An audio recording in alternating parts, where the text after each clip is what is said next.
Dictation 100 शब्द प्रति minute start. अध्यक्ष महोदय, नई तालीम में मेरी रुचि उसी दिन से रही है जिस दिन प्रातः स्मरणीय पूज्य महात्मा गांधी जी ने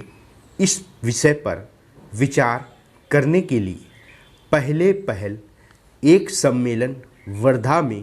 किया था, जिसमें देश के कुछ शिक्षा शास्त्री और राष्ट्रीय शिक्षा से संबंध रखने वाले कार्यकर्ता आमंत्रित थे।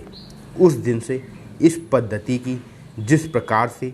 जांच और प्रगति हुई है, मेरा उससे कुछ ना कुछ संबंध रहा है और इसलिए मुझे इस बात की प्रसन्नता है कि आपने आज मुझे शिक्षा संबंधी विचारों को व्यक्त करने का अवसर दिया। यद्यपि मैं जानता हूँ कि ऐसा करने में बहुत अंश में पुनरावृत्ति करूँगा और हो सकता है मेरे मत से दूसरों का, विशेषकर शिक्षा शास्त्रियों का मत ना मिले। इसके अतिरिक्त विचारणीय बात यह भी है कि शिक्षा के संबंध में केंद्रीय और राज्यों की सरकारें आज जो नीति बरत रही हैं, उसका मेरे मत के साथ कहाँ तक मेल होता है, मेरे मत में अथवा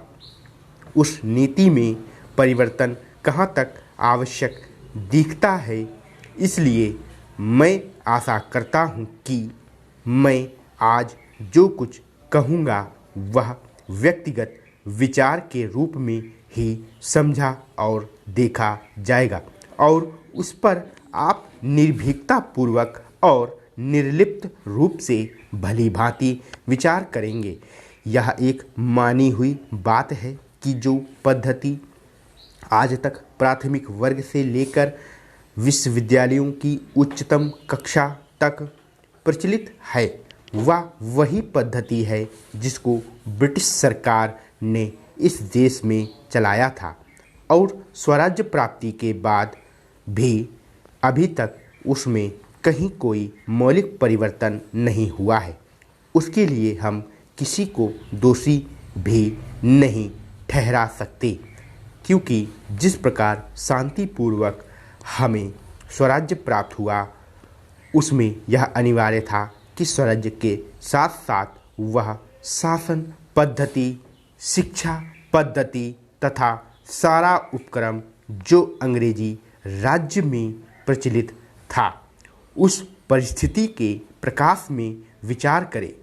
और जो कुछ परिवर्तन आवश्यक जचे उसे अमल में लाया जाए। इसमें संदेह नहीं कि अंग्रेजों ने जो शिक्षा पद्धति आरंभ की, वह विशेषकर अपने राज को आसानी से और सुविधा से के साथ चलाने के लिए जारी की थी। उसके साथ साथ उनके दिल और दिमाग में भी यह विचारधारा काम कर रही थी कि यहाँ की संस्कृति और साहित्य में कोई ऐसी चीज़ नहीं है जिसको वे अपनी संस्कृति, साहित्य इत्यादि की अपेक्षा अधिक अच्छा समझें अथवा जिनको वे बनाए रखना उचित समझें। धीरे धीरे उनकी विचारधारा में थोड़ा बहुत परिवर्तन भी हुआ, पर मूल रूप से नहीं। और इसी बीच यूरोप में विज्ञान की जो प्रगति हुई, वह इस देश में उनकी भाषा के द्वारा ही प्रसारित हो सकती थी। इन सब का परिणाम यह हुआ कि शासन की सुविधा और अपनी भाषा तथा संस्कृति के प्रति श्रद्धा के कारण उन्होंने इस पद्धति को जारी रखा और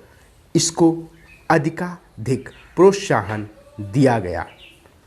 इसमें कोई संदेह नहीं कि हमारी कई पीढ़ियों ने जो शिक्षा पाई, इसी पद्धति से पाई और इसको अधिकाधिक प्रोत्साहन दिया गया।